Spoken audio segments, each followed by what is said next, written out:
Hi friends, ఎలా ఉన్నారు? After 10 days మళ్ళీ నేను ఆఫీస్కి అయితే వెళ్తున్నాను. మార్నింగే లేసి లంచ్ ప్రిపేర్ చేసుకొని ఆఫీస్కి వస్తుంటే ఏదో సాడ్గా డిప్రెస్డ్గా అనిపించింది.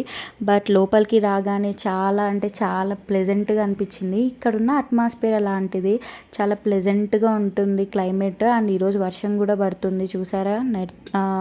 అండ్ ఈరోజు నేను మార్నింగ్ బ్రేక్ఫాస్ట్కి డిఫరెంట్గా వేరే క్యాంటీన్కి వచ్చాను. ఈ క్యాంటీన్కి నేను ఫస్ట్ టైం రావడము, నేను ఎప్పుడు చూడలేదు. మా ఫ్రెండ్ చెప్పింది ఇక్కడ బాగుంటుంది, ట్రై చేయనేసి. ఎంత బాగుందంటే క్యాంటీన్ మినీ రిసార్ట్ లాగా అనిపించింది.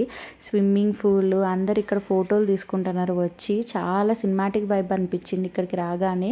ఇంకా మార్నింగ్ బ్రేక్ఫాస్ట్ ఏం చెప్పాలో అర్థం కాక నేనైతే బ్రెడ్ ఆమ్లెట్ చెప్పాను. నాకు ఆమ్లెట్ ఇక్కడ దొరకదు, సో బ్రెడ్ ఆమ్లెట్ తీసుకొని ఆమ్లెట్ ఒక్కటి తినేసి బ్రెడ్ అయితే తినలేదు. ఇంకా సరేలే, ఇంకా టైం ఉందనేసి ఎక్స్ప్లోర్ చేస్తున్నాను ఆఫీస్ని.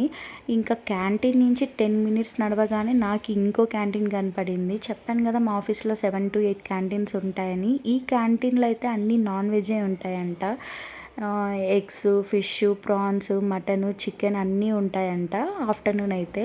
అండ్ ఇక్కడైతే టీ టోస్ట్ ఉంది. ఇక్కడైతే రేట్స్ అన్నీ చాలా రీజనబుల్గా ఉన్నాయి. బిలో 20కి అయితే మనకి అన్నీ వచ్చేస్తాయి. ఇంకా ఆఫీస్కి అయితే వెళ్తున్నాను క్యాబిన్కి.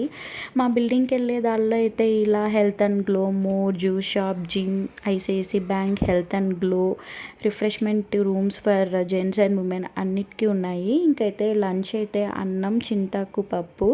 ఇంకా 2:30కి స్టార్ట్ అయ్యాను. ఇందులో కారు ఏదో మంది వెతుక్కొని ఆ కార్లో కూర్చోవాలి. Thanks for